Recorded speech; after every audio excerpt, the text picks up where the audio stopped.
Hello students, welcome to online study of Vidya Bhushan English Primary School.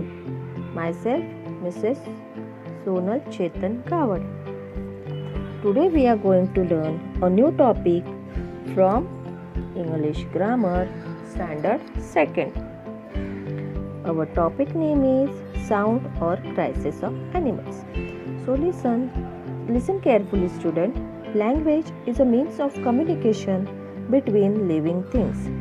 Just as human beings communicate with each other using different dialects, so also animals and birds communicate with their peers and families in the form of sounds. So let us learn the various sounds of or cries of various animals and birds. See, the sound of dog is bark, means a dog barks. A cat mews. A pig grunts. An elephant trumpets. Horse neighs. Donkey brays.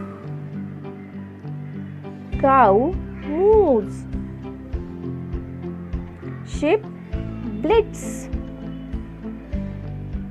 Hen clucks. Lion roars. Goat bleats. Monkey chatters. Frog croaks. Fox howls. I hope everyone understood this sounds of the animals. Thank you.